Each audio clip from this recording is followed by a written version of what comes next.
And it is only fitting to remember the words of Robert Schuman, whose ideas lays the foundation of what we know as European Union. Schuman once said, Europe will not be made all at once, or according to a single plan. It will be built through concrete achievements, which first create a de facto solidarity. These words spoken over 70 years ago and resonate just as powerfully today. Schuman believed that, I beg your pardon, his vision was for a Europe united in peace and purpose, where countries will come together not out of a compulsion, but out of a genuine commitment to a common good. Today, as we reflect on Schuman's vision, let us try. I would like perhaps start with what the young colleague just said about Robert Schuman. It is very much about commitment and solidarity.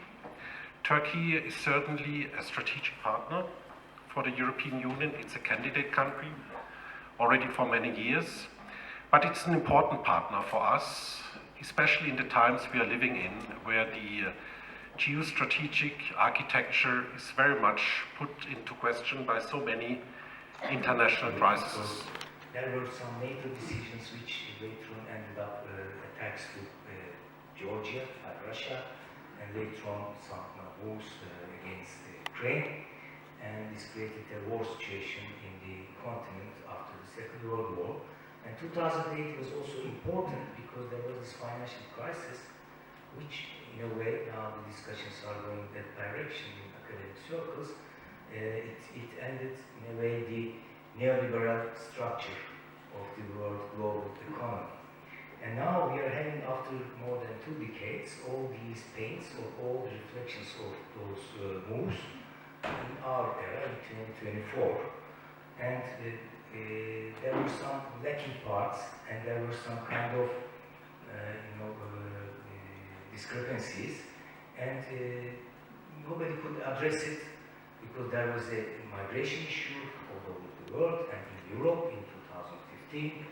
Then we had the new Commission in EU, it was 2019, and then we had COVID, and after that there were so more moves and the war in Ukraine, and now the continent is looking around and seeing what's going wrong or what to do. And then the main indication and the main roadmap here, I believe, Draghi's report, because it addresses all the shortcomings and what is necessary for the EU.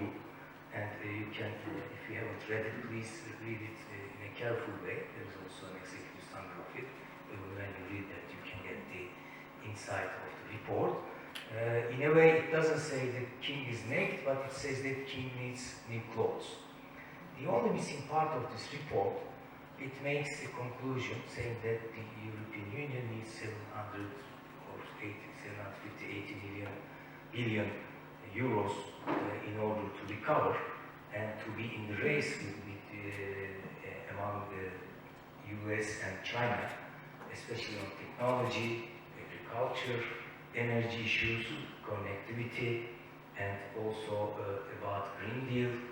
The missing part, countries like Turkey, which are candidates, are not added to the potential and